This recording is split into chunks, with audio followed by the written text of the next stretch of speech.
Será que a fusão da Petz com a Cobasi vai criar uma gigante também em valor de mercado, assim como está criando na receita? Ou seja, será que com essa fusão 1 mais 1 vai gerar 3 e não 1 mais 1 vai gerar 1,5? Fique comigo nesse vídeo que nós vamos fazer uma análise das motivações que fizeram essa fusão e as possibilidades que podem acontecer com a Petz, com a Cobasi nessa companhia aí resultante depois que dos trâmites e o CAD fizer a aprovação, etc. Ok? Quem já gosta do canal, deixa aí o seu like antes de avançar, deixa na confiança. Quem ainda não tem confiança, assista até a final e se de alguma forma agregou esse conteúdo para vocês, aí sim vocês deixem seu like, tá bom? Então vamos lá, eu preparei um conjunto de slides para poder a gente entender qual que foi a motivação e o que pode acontecer com a Petz, com a Cobasi nessa fusão. Toda fusão, todo processo de M&A, né, de forma mais abrangente, tem como objetivo fazer o quê? O crescimento maior de valor de mercado da empresa. Esse é sem dúvida o objetivo. Só que o crescimento do valor de mercado ele está baseado em fundamentos. E como eu sempre falo aqui, a gente tem que ter alguns pilares resultantes e prioritários. O primeiro deles, sem sombra de dúvida, é a liquidez. Sem liquidez a empresa não avança, pode fazer o que for. Esse é o primeiro, a liquidez. O segundo, a rentabilidade. E a gente vai analisar aqui essa rentabilidade da Petz, juntando com a Cobasi, mas os dados públicos em função, né, de uma empresa de capital aberto, que é a Petz, foi onde eu busquei esses dados. Então esse segundo pilar é a rentabilidade. O terceiro pilar é o custo do capital, para poder entender qual que é o custo de captação desse capital junto a terceiros e sócios, né, e comparar com a rentabilidade, a gente vê a agregação de valor de mercado. E o quarto pilar, o crescimento ou aceleração desse crescimento para poder ver se esse crescimento vai gerar valor ou destruir valor da empresa. Então vamos lá para a apresentação aqui que eu vou mostrar para vocês. Primeiro é o valor de mercado. A Petz em 2020 ali, né, véspera ali aí do IPO, tinha um valor de mercado de 7 bilhões de reais, né? Se manteve ali em 2021, 2022 destruiu o valor de mercado dela, uma queda acentuada no valor das ações. Em 2023 chegou ali a 1,7 bilhão de reais, tá? Então, assim, o que está por trás dessa queda de valor? E será que essa queda de valor incentivou a essa fusão da Petz com a Cobasi, sendo pressionado pelos acionistas? Sim, eu já respondo que sim. Houve uma pressão forte para que isso acontecesse. Já tinha acontecido lá atrás alguns assuntos relativos a isso, mas em função dessa queda grande de valor de mercado, os acionistas ali, né, com influência, fizeram que isso avançasse e culminasse nessa fusão. Claro que ainda depende aí, né, dos trâmites no CAD para poder que isso aconteça, né, e além dos desafios da integração. Mas então isso foi o que aconteceu com o valor de mercado.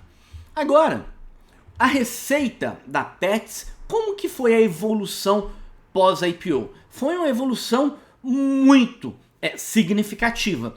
Então a Petz tinha ali 1,5 bilhão de reais em 2020, passou para 2, pouquinho bilhão em 2021, em 2022 chegou ali em 2,7, 2,8 bilhões de reais, em 2023 já chegando aqui em 3,3 mais ou menos bilhões de reais, 3,2, 3,3 bilhões de reais. E ao juntar com a Cobasi, vai ter aí uma receita de algo em torno de 7 bilhões de reais, criando realmente a gigante. Então, dá para poder analisar que o IPO ele deu resultado, né, com essa injeção de capital no que tange ao crescimento dessa receita. Agora cabe a pergunta: foi uma boa receita gerando valor ou destruiu o valor da empresa? Então a gente já pode ver aqui que destruiu o valor da empresa, né? Então vamos analisar, vamos avançar mais um pouquinho sobre essas considerações. Aqui, dentro do primeiro pilar que eu sempre falo, que é a liquidez, ou seja, a capacidade de pagamento que a empresa tem para honrar os seus compromissos em dia, podemos ver que o saldo de tesouraria, o que é o saldo de tesouraria? O saldo de tesouraria é o ativo operacional, né, contas a receber, estoque, financiado pelos fornecedores operacionais. Então, o saldo de tesouraria está relacionado ao modelo dinâmico da gestão financeira, onde que é avaliado a necessidade de capital de giro, o capital de giro em si disponível e o saldo de tesouraria. Então, o que isso daqui quer dizer? Se a empresa tem dinheiro em caixa suficiente para poder honrar as dívidas, né, onerosas de curto prazo. Né? Então, a gente pode ver que aqui o saldo de tesouraria é bem positivo. Então, a Petz não tem esse problema de liquidez. Então, esse não é um problema. Está com saldo de tesouraria positivo em 200 milhões em 2020, né? Um pouco mais de 500 milhões de reais em 2021, até em função do IPO. Em 2022 caiu para 100 milhões de reais, em 2023 subiu aí para 300 e poucos milhões de reais. Então, a Petz tem dinheiro em caixa e disponível para poder honrar os compromissos financeiros onerosos de curto prazo em 12 meses e ainda sobra recursos financeiros. Então, a Petz não tem um problema de liquidez. Então, a fusão não foi resultante em função dessa liquidez. Então, o problema dessa queda de valor não está relacionado à liquidez da empresa. Então, vamos avançar mais um pouco para poder tentar entender aonde que pode estar esse problema. Vamos verificar agora o segundo pilar que eu sempre falo, que é a rentabilidade. E a rentabilidade, traduzido aqui pelo ROIC. O ROIC, né, para quem já tem familiaridade, é o NOPAT dividido pelo capital investido, sendo que o capital investido é a necessidade de capital de giro, mais ali o imobilizado. Então, o ROIC da Petz, o que aconteceu? Em 2020, ela tinha 8%, né, de ROIC e veio reduzindo esse ROIC, né, para ali 5%, até chegar em 2, poucos por cento aqui em 2023. Ou seja, a rentabilidade da empresa, né, caiu assustadoramente. Não é só o lucro, é o lucro sobre o capital investido, né, que essa é a dinâmica, e o ROIC é o principal indicador para poder medir a criação de valor a longo prazo. Quero até trazer para vocês aqui um livro, né, para quem tem interesse, que é um livro bem interessante, né? Talvez aqui vai ter, Avaliação de Empresas, né? É um livro escrito por ex-McKinsey, sabe? É um livro muito, mas muito importante. Um livro profundo, muito interessante e que fala justamente sobre esses aspectos. Então, aqui eu não calculei o WACC, mas eu já deixei aqui a Selic. Qual foi o comportamento da Selic, né, que é a taxa básica da economia do Brasil, é a evolução de 2020 para cá. Então, começou com 2%, ou seja, se a Selic aumenta, o custo do dinheiro aumenta. Se o custo do dinheiro aumenta, aumenta também o custo da dívida e o custo do capital próprio. Consequentemente, o custo médio ponderado de capital aumenta. Então, dá para poder a gente verificar aqui claramente, sem mesmo ter o WACC calculado aqui, que houve uma destruição de valor da empresa. Quando tem destruição de valor da empresa de acordo ali com o EVA? Quando o ROIC, a rentabilidade da empresa, é menor do que o custo dos recursos financeiros captados, seja próprio, seja de terceiros. Então, se eu tenho uma rentabilidade maior, é a mesma coisa de fazer o seguinte: eu capto dinheiro ali a 15%, e invisto gerando 2%. Se eu pego dinheiro a 15% e invisto para gerar 2%, eu estou destruindo valor para o acionista, sem sombra de dúvida. Então, esse daqui dá para poder mostrar a clareza que da onde aconteceu a queda forte de valor da empresa. Agora, por que esse ROIC reduziu? Né? Vale a gente dar uma analisada? Voltar aqui só para o gráfico para vocês entenderem aqui, a Selic, né, a queda, o aumento da Selic aqui, 2020 subindo, né, até 2023, né, e 2024 talvez a gente não consiga ainda ter muita margem de manobra para fazer reduções, principalmente semana passada, para quem está vendo esse vídeo, da data que esse vídeo tá gravado, né, o Fed dos Estados Unidos manteve a taxa de juros. Bom, então, por que esse ROIC caiu? Então, a gente tem alguns pontos relevantes. Então, o ROIC, como no parte, o lucro operacional após os impostos, com a necessidade de capital de giro e capital investido.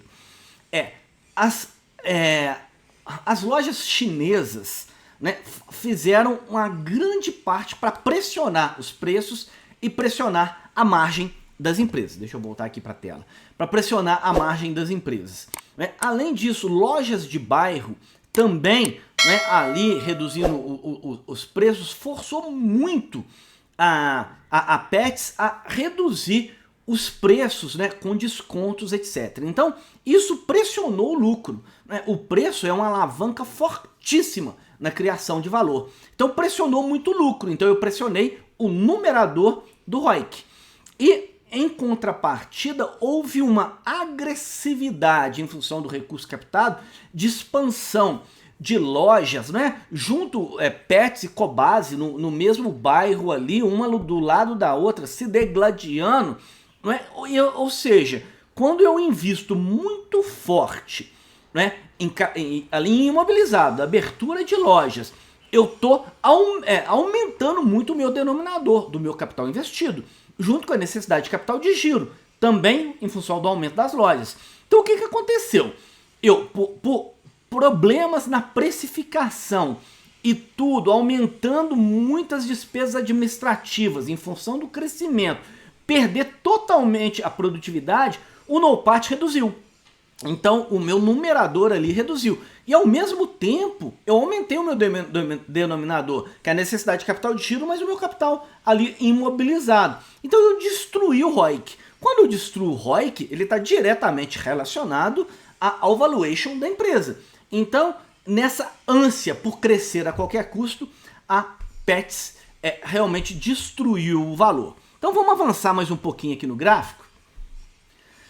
Vamos no outro. Aqui o lucro operacional, que eu já tinha falado para vocês, né? Então era de 80 milhões de reais em 2020, aumentou um pouco ali em 2021, 105 milhões e veio destruindo.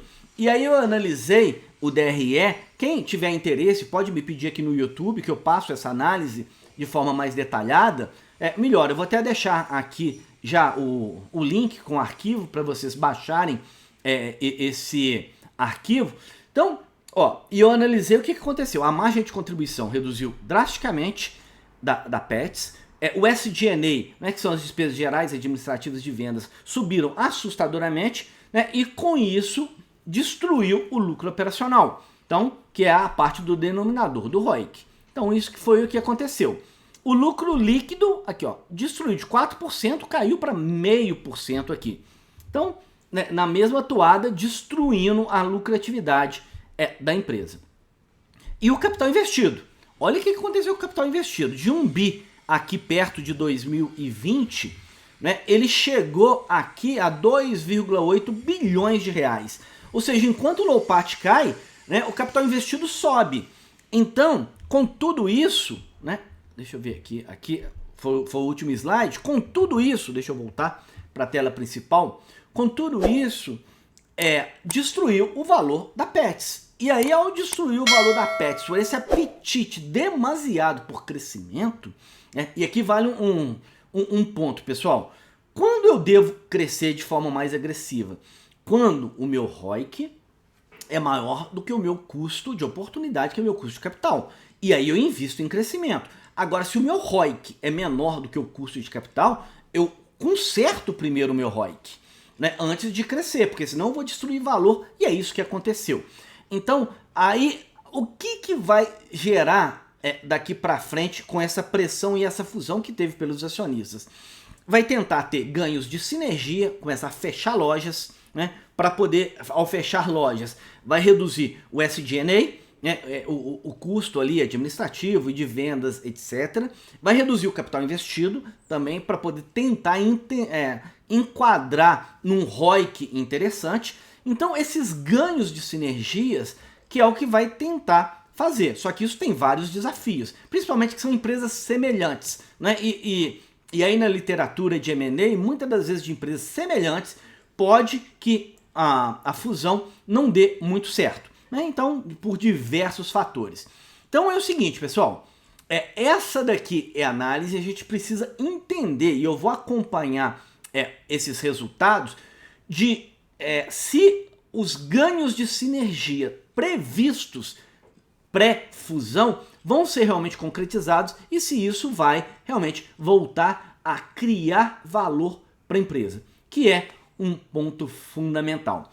Para quem gostou desse vídeo, né, e de alguma forma contribuiu para você com seu conhecimento, deixe seu like, seu curtir, compartilhe, ative o sininho para receber sempre mais vídeos como esse, né, e podem sugerir também temas, tá bom? Um abraço para todos vocês e até o próximo vídeo. Tchau, tchau!